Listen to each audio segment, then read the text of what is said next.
Well, I've always said, and Kerry's heard me say this before, this election, and this was when Biden was running, but I think it's still true, was going to be won by the candidate on whom it was not a referendum.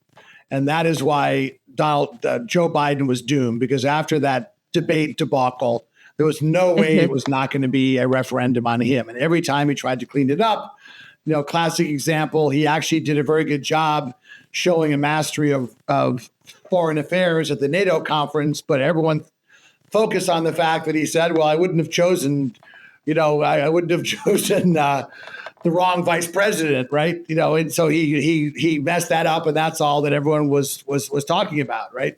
So I think that if Trump can be Trump, and you see more of, for example, his embarrassing performance at the Black Journalists Conference a week ago Monday, if you see more of that, then I think that Kamala has a chance. And I also do believe the one thing I didn't quite agree with in your article, Kelly, was that you said when you compared Hillary Clinton that everybody knows her, and the difference is Kamala has great name recognition, but I don't think that many people know her, because the vice presidency is kind of a thankless job, and you're behind the scenes, so she has a chance to build her identity, if you will. And I think that's the key. And I think that Tim Walz was, and we can talk about it later, but Tim Walz, I think, was a good choice in the sense that he is the guy in a guy you could have a beer with.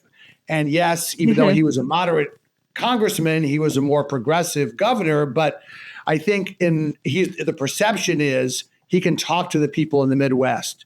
He's one of those guys that served, was a school teacher. He could help you fix your car, So I still think the race is a coin flip, and we will see what happens. No, I agree with you. And I'm going to say something that'll get me in even more trouble. I think if Tim Walz were the nominee, even though a lot of his policies are far to the left of most Americans, I think the race would be over. I think he could win. I think there's a lot because he's significantly less well-known than she is. And so far, despite some of the hiccups, his rollout has been very, and like I said, to your point, it's the beer contest. Like, who do you want to have a beer with? And I think that going back to kind of Kerry's original question, this is where we have to split kind of the issues versus the electability argument, which is Frank Luntz said this. If the race were held today, any voter that's voting on the issues is probably voting for Donald Trump. Any voter who's voting on personality is probably voting for Kamala Harris and Tim Walz. And I find that to be true because they're both far to the left of, most mainstream Democrats. I mean, I always joke that I was raised a Democrat in Texas, which I didn't find out till I moved to the East Village of New York, made me a Republican in New York. So I guess I would have been a Rockefeller Republican, Dave, if they still existed, but they don't. I'm one of the few ones left. Yeah. So that's what's funny is there's almost none left, right? Like now everyone's sort of divided. I mean, although I will say there are still some elected Democrats in Texas who are actually not pro-choice. So there are like a couple of them in key demographics, but that's kind of gone away. And so it's interesting, Kerry, because going back to what you said, when I was reading the data about the likability thing and Frank Luntz mentioning that, it made me think back to Obama. Because remember, what was interesting about Barack Obama is his favorability in terms of likability always stayed really high. Because he was scandal free, right? So there were people who were like, I don't agree with a single thing this guy says, but I like his wife, I like him, I like his kids. They seem like nice people. You'd want to have them as neighbors. And so that sort of insulated him during any sort of close race. It was like you could see in swing states that there were people who said, he's nice. You know what I mean? Like, I'm okay with him. He's nice enough that I can overlook certain things.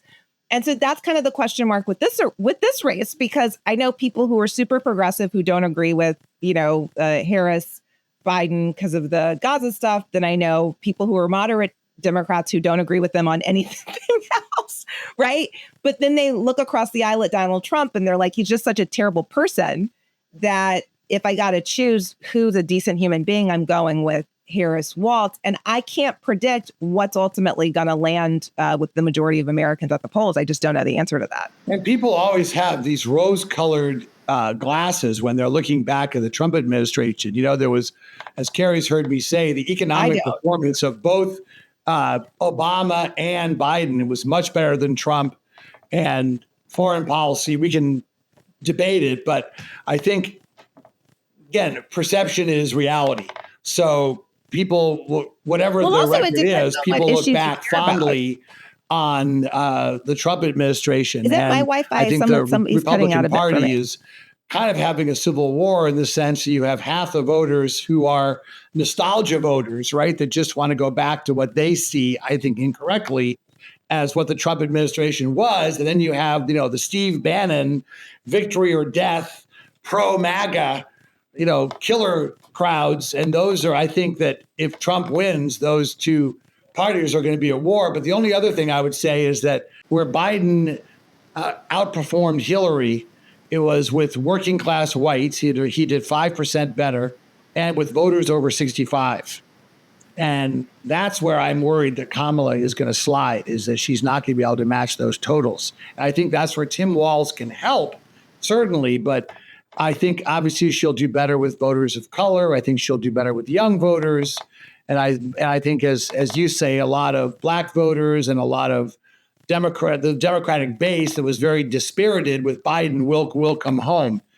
But I think what she does with the other two groups will be a key factor in the election. No, and that's what Alice Castellanos said, that, right? That the race is really going to be determined by some of these white rural voters in the Rust Belt that Obama won. Everyone forgets that's why Obama won North Carolina, and he was the first Democrat to do so in a really long time. But because he won over some of those voters. And I think that's the question mark, because remember, when I opened with the new polling data, what it shows is she's doing really well with whites with college degrees, but there are a lot of Americans who vote who don't have college degrees. And I think she's going to be a very tough sell for them, because going back to what I was saying about the policy, this is where the likability and policy merge.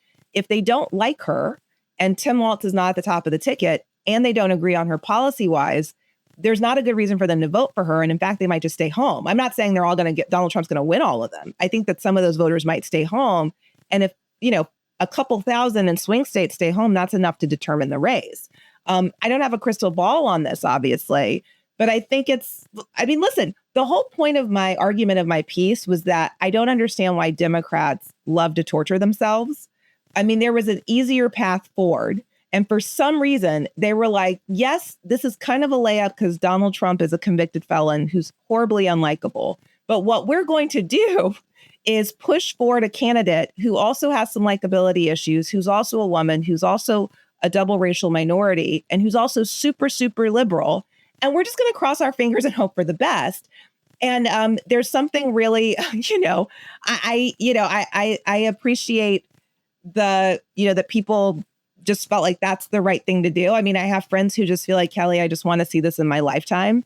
And for them, I say, God bless them. But it's just like, if they don't pull out the race, I think a lot of people are going to have a lot of, secondhand hangover regrets from not having sort of pushed a Tim Walz or someone to the forefront. And I want to clarify that for me, it wasn't just about Kamala and whatever individual baggage she has. For me, it was also about the fact that, she's somewhat of a known quantity, because here's what I would say, Dave, is to your point when you said it's not comparable to Hillary because people don't know as much about Kamala. I would argue that's even more of a problem. Okay.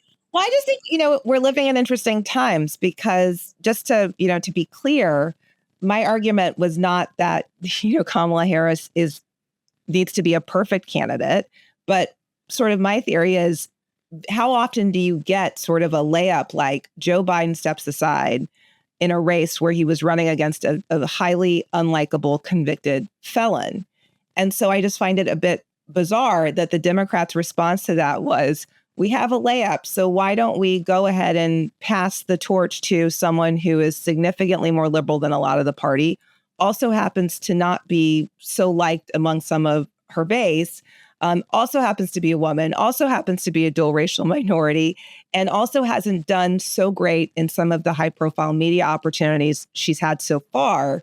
I just find it strange, particularly because, Dave, going back to what you said about Hillary Clinton being more well-known than Kamala, I actually found that to be one of the main reasons I wrote the piece, is that if Kamala Harris was not that well-known, and yet what I kept hearing from so many people was, I don't know that much about her, there's just something about her I don't like, that is not the candidate I would usually go, who should run for president?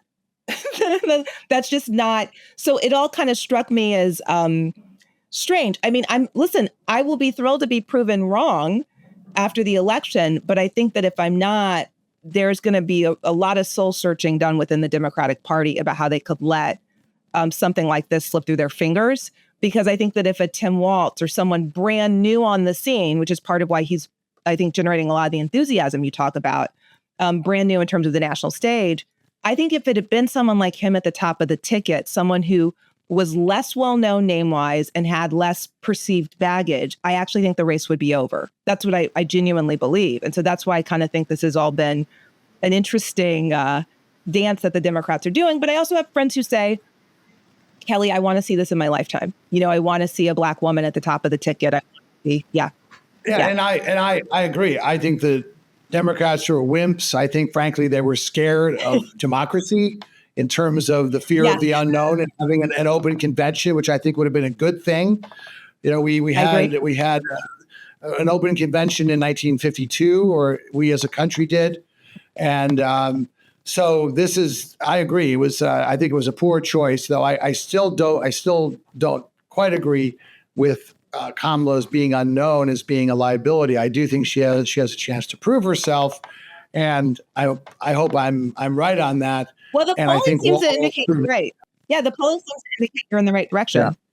Yeah, Dave. I mean, the polling that broke yesterday, right? The fact that she moved the needle, that she's moved the needle with some of those groups seems to indicate you're right, that there are a few people who go, there was something about her I didn't care for. But now that I've seen her more, right, like she seems to be a bit more on top of things. And also, I've heard from people who said, I don't love her, but she ain't Donald Trump. And, if we have a shot this time around, I'm going to do everything I can to try to help. Into it. Again, she would not be my first choice, but it's okay. Another thing that I just can't stand is that people go through office, they learn on the job. When you're behind the desk, it's different. It's okay to change your opinion on things. It's okay to say, you know what, this is the way I felt. Now I've changed my mind when I've seen it from the other side. So I think certainly her changing her opinion on things from fracking, and obviously when you're running for president, you tack to the right or left for the primary and tack to the center for the general. That's politics 101. But still, I think her changing her views on things after having experience, I don't think there's anything wrong with that. So I don't think she'll get dinged. But Carrie, your thoughts? I've been talking a lot. Well, yeah, I mean, I agree with Kelly. It really remains to be seen, because I think she's either going to be a Barack Obama figure or a Sarah Palin figure. So with Sarah Palin, there was a lot of enthusiasm because she was younger. It was almost like she was a Hail Mary from an older white man, from John McCain. And instead of keeping her mouth shut, she goes and does. She was the governor of the geographically largest state in the U.S., which has massive oil reserves, and she had been the mayor of a town. So I think that's, she was just as qualified as anybody. But the fact that she set herself up for the Sarah Palin interview, that triggered this domino effect of the perception that she was unworthy. And so I think that's part of why Kamala Harris, because in my opinion, Kamala Harris and Sarah Palin, they speak a lot of the same. They speak word salads. And I think that's why Kamala Harris has been so she's been glued to her teleprompter. It's teleprompter and then zip the lips. And I don't think that's any way, from my opinion, to run a country, let alone a campaign.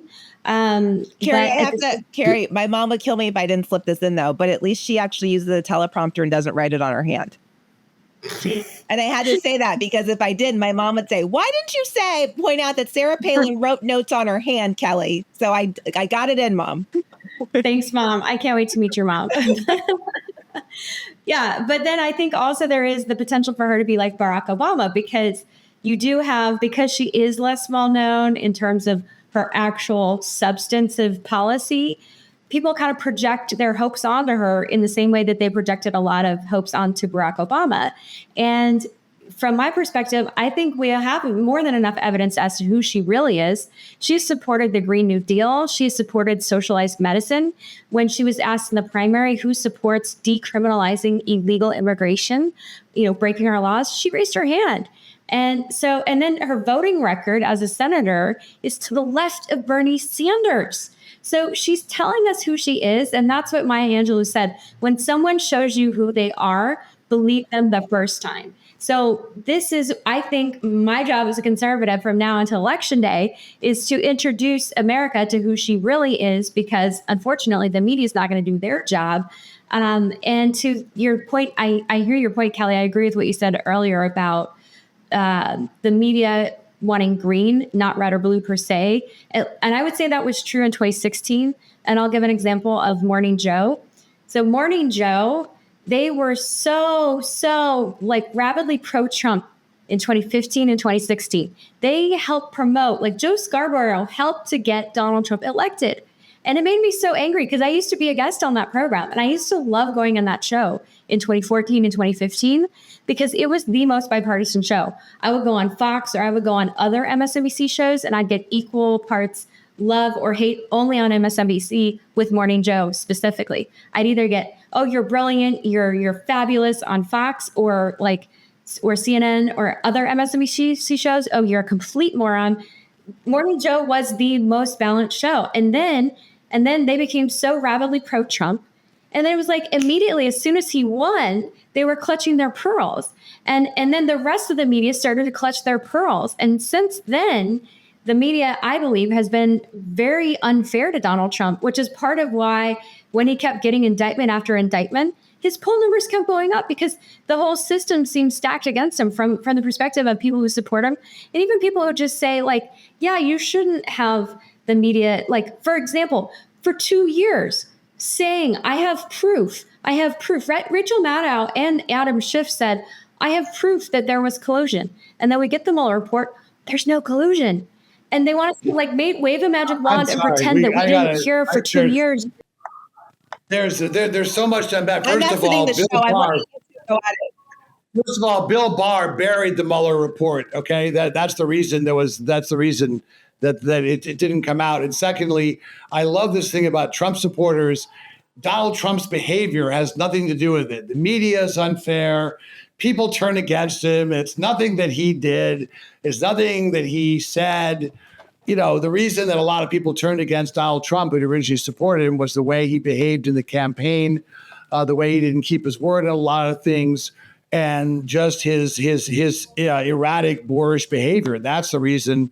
And by the way, he could have been reelected in 2020 if it hadn't been for his erratic behavior, despite COVID, despite everything, even though I know he won't admit that the election still that he lost. So again, this victimized thing is just so old.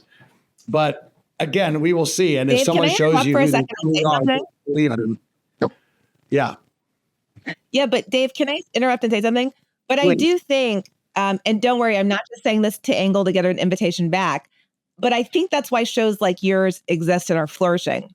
I think that on both sides of the aisle, there is a lot of skepticism and mistrust in mainstream media, because I'm going to say something that will literally get me in so much trouble. But I know we've had this conversation off air, Carrie, and you're not the only person I've had it with. I've had it with people on the left, which is there are a lot of people who make a lot of money when Donald Trump is in office, including some so-called liberals. So I think we're living in this very strange time where part of why people are tuning into shows like this and why podcasting in general has become so popular is because guess what? A lot of Americans have caught on, the jig is up, where they know that there's a lot of performance art going on some of these shows. I'm not specifying which show, but I know we've all been in green rooms with people where they say one thing in the green room or the makeup room, and then they go out on air and they say something that's slightly different because they know who's watching, whether it's Donald Trump watching and they want to get invited to Mar-a-Lago or the White House, or whether it's, Biden and Harris watching and they want to get someone else on a different side wants to get invited to the White House. So I think people have caught on. And I think that's why the viewership for a lot of the mainstream news orgs is down, because people are looking for having these kinds of conversations. Carrie, I hear so much from people. There are a lot of shows I turn down because I actually just don't enjoy doing this stuff as much. You're a friend, so I said yes. But, I turn down most news appearance requests these days because, one, I don't enjoy hair and makeup. I've gotten very spoiled becoming a screenwriter and wearing Birkenstocks and glasses and no makeup every day. That's part one. But part two is I'm not looking to do performance art. I want to have genuine, authentic conversations about the issues that are facing Americans and genuine solutions. And it's very hard to do that in the mainstream because people are answering to advertisers, they're answering to execs. And politics has really become for a lot of them like ESPN. And that is not what I signed up to do. I'm the least athletic person in my family, and I have no interest in doing Mortal Kombat over politics. It's not my goal in life. So I think that's kind of a lot of what we're talking about, is that some of it is bias. I think some of it is desperation for clicks and for viewers and people trying to figure out, what can I just say to keep him coming back? And if it's trashing Donald Trump, I'm going to do that. If it's protecting him, I'm going to do that. Because Carrie, look at Fox News, right? Fox News, I think, actually covered the first time Trump ran fairly. And then he won. And then it was kind of the inverse of what happened with Morning Joe that you're describing, right? Where people were like, our viewers got mad at some of our coverage of Trump. So now we got to be a little bit more careful because you have news outlets like Newsmax that are gaining on us. I wish there was a version of events where we could just get people not to care about that stuff and just have, do the real talk, as we say, which I feel like we're doing here. But I think it's almost impossible to do that unless you have independent platforms like this one. And I freelance, so I'm completely independent, right? I have the ability to say, I don't care, I'm going to write something. And if everyone gets mad, so be it.